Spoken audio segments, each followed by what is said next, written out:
Salut les amis, alors aujourd'hui on va faire une petite expérience, on va essayer de charger ce van 100% électrique avec des panneaux solaires. Imaginez, on est au milieu de nulle part, on a besoin de se charger, on n'a aucune prise électrique.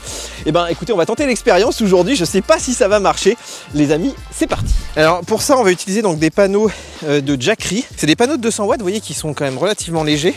Ils ont une petite housse de transport, mais vous n'en avez pas besoin pour les installer. En fait, il suffit juste ici de les ouvrir en deux comme ça, et là vous avez 200 watts. En plus, je vais vous montrer, ça s'installe vraiment facilement. Alors pour installer les panneaux, vous voyez que il y a des petits supports à l'arrière, donc faut pas faire comme pour les panneaux EcoFlow qui eux sont un petit peu plus galères à installer. Il faut utiliser la housse de transport. Là vraiment en 2 secondes, vous voyez, ils sont posés. Donc on va les poser le reste. Alors évidemment, il faut essayer de minimiser les ombres. Bon, là on n'a pas le terrain forcément idéal, hein. Le mieux c'est dans un grand champ, évidemment bien orienté face au soleil. Et puis l'idée c'est d'avoir l'angle le plus droit possible face aux rayons du soleil. Même si vous voyez que bon, c'est des panneaux pliables, donc forcément ça va être quand même un petit peu plus dur que les panneaux fixes pour les orienter correctement, mais bon, voilà, l'idée est là. Bon alors on a nos 6 câbles et on n'a pas d'onduleur donc sur les panneaux solaires. C'est la batterie qui fait office d'onduleur, qui va aussi stocker l'énergie. Alors en fait, elle a que 2 entrées, donc théoriquement 2 panneaux, mais regardez, il y a des petites multiprises à panneaux solaires, c'est rigolo, donc on peut en brancher 3 par multiprise, donc 3 x 2, 6. Et sachant qu'on a donc 200 watts par panneau, je vous laisse faire le calcul, on est à 1200 watts en tout, ce qui est vraiment pas mal hein, sur une petite batterie comme ça. Et puis elle peut sortir du 2000 watts, mais si vous connaissez bien les voitures électriques, vous savez qu'il faut au moins à peu près, on va dire 6 ampères pour charger une voiture électrique, donc c'est pas assez avec tous ces panneaux, même si on était au max et tout. Donc la batterie va faire quand même tampon, mais déjà on va voir combien de watts on arrive à avoir vraiment là en plein soleil avec tous ces panneaux. Et vous voyez, ce que j'aime bien avec cette batterie aussi, c'est qu'elle est vraiment très pratique, elle est pas trop lourde. Donc on peut aussi la stocker assez facilement, elle ne prend pas trop de place. Donc c'est vraiment un très très beau produit de Jackery. Alors si cette vidéo vous donne envie de vous lancer dans une installation solaire de plus grande envergure ou même d'envisager une rénovation énergétique pour moins consommer, vous pouvez faire appel à la société française Helio, acteur de référence de la maîtrise de l'énergie et qui est notre sponsor cette semaine. Par exemple, Helio et son réseau de professionnels RGE vous accompagnent dans l'installation de panneaux solaires sur le toit avec des puissances allant de 3 à 9 kW crête. Et si vous voulez faire évoluer votre installation, pas de problème, Helio utilise des micro-onduleurs, ce qui permet de faire grossir votre installation facilement. Vous pouvez même rajouter des batteries comme celles que l'on teste actuellement dans notre série Ecotech et viser carrément l'autoconsommation. Mais surtout, Helio vous accompagne dans l'obtention d'aides à la rénovation énergétique et avance même le montant des aides sur le devis de vos travaux. En fait, Helio s'occupe de tout. Vous pouvez faire appel à eux pour votre isolation thermique, changement de chauffage, rénovation globale, audit énergétique, panneaux solaires et même pour les bornes de recharge. Alors si vous êtes intéressé, rendez-vous sur le site d'Helio dont le lien est dans la description. Vous pourrez faire estimer le coût de votre projet et surtout vous bénéficiez de 200 € de réduction grâce au code partenaire la MacForever. Donc je vous ai mis toutes les infos sous la vidéo. Bon, une fois que vous avez branché tous vos panneaux, il va falloir donc brancher la voiture. Pour ça on utilise le petit chargeur, je vous mettrai en description. Je l'aime beaucoup celui-là parce qu'on peut régler l'ampérage, on voit le nombre de kilowattheures transférés. Et là on va le mettre sur 6 ampères pour pas pomper trop la batterie hein, parce que la batterie fait quand même tampon.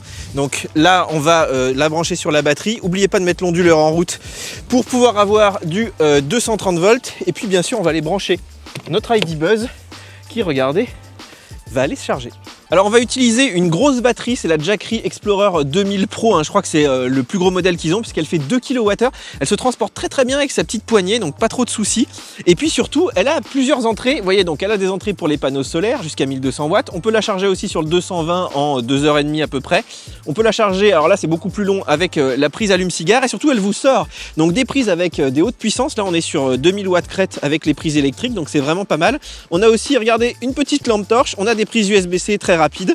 Et vraiment c'est une batterie qui est à la fois très puissante, très complète en termes de connectique. Et il faut vraiment des grosses batteries comme ça si vous voulez faire ce genre d'expérience. Bon là on va le voir hein, la puissance pour une voiture électrique c'est un petit peu extrême, mais pour alimenter un petit frigo ou voilà tous vos appareils électroniques, vos drones et tout, c'est vraiment la batterie idéale. Alors bien sûr on peut dépasser les 3000 watts, mais ça ne dure pas très longtemps, quelques secondes maximum, juste en pic comme ici avec le chargeur de la Tesla. Bon, alors, petit aparté dans ce tournage, puisque vous l'avez vu, on a été un peu ambitieux au niveau du temps, effectivement, il y avait beaucoup de vent aussi, donc on n'a pas réussi à obtenir toute la puissance voulue, on n'avait que quelques centaines de watts. Là, j'ai refait le test, regardez, en plein soleil, j'ai bien aligné mes panneaux, et j'arrive à avoir 900 watts sur les 1200 crêtes. À mon avis, on doit pouvoir aller jusqu'à 1000, peut-être même 1100, vraiment bien aligné. Donc après, pour que la voiture ici accepte de charger, il faut quand même 1400 watts. Donc vous voyez qu'il y a un petit delta, c'est pour ça qu'on a besoin d'une petite batterie là-bas pour faire tampon. Mais si votre batterie tampon est chargée, qu'elle fait par exemple comme ici 2 kWh, si le delta est autour de 300-400 watts, elle peut tenir quand même 4-5 heures, voire peut-être même 6 heures, effectivement, en chargeant votre voiture. Donc ça peut fonctionner. Évidemment, il faudra une semaine si vous voulez charger la batterie entièrement avec du solaire, parce que ça fonctionne que quand il y a du soleil, évidemment. Puis là, en hiver, c'est plutôt entre 11h et 16h, on va dire. Mais potentiellement, ça fonctionne. Donc je voulais vous faire vraiment le test pour de vrai. On le refera peut-être pendant l'été pour voir si on a des puissances supérieures. Mais on pourrait se dire qu'en rajoutant simplement 2 panneaux, on pourrait arriver à charger la voiture sans l'aide de la batterie, ou alors juste qu'elle fasse tampon vraiment dans les petites périodes où il y a un tout petit peu de nuages. Mais en tout cas, c'est assez intéressant pour ceux qui veulent simplement récupérer de quoi aller à la station suivante, alors qu'ils ont justement une petite installation avec une batterie comme ça, typique de la van life. Bon, alors est-ce qu'on a réussi à charger notre ID Buzz avec tous nos panneaux solaires et notre batterie Jackery?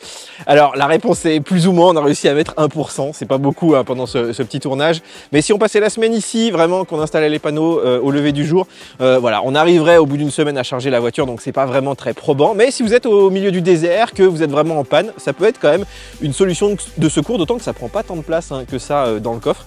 Voilà, évidemment, ça reste une expérience. Je vous ai mis quand même tous les petits liens pour acheter cette batterie, ces panneaux solaires qui peuvent vous servir à plein d'autres choses. Charger une voiture, c'est un peu l'exemple extrême, mais pour mettre un petit réchaud, un petit chauffage, un petit frigo, là, ça peut tout à fait fonctionner. En tout cas, si vous avez aimé, n'hésitez pas à liker, à prendre un abonnement VIP, parce que rien de tout ça, bien sûr, n'est sponsorisé. Bien sûr, nous, on se retrouve très bientôt sur le site, sur nos applications mobiles, pour de nouvelles vidéos. Ciao, ciao!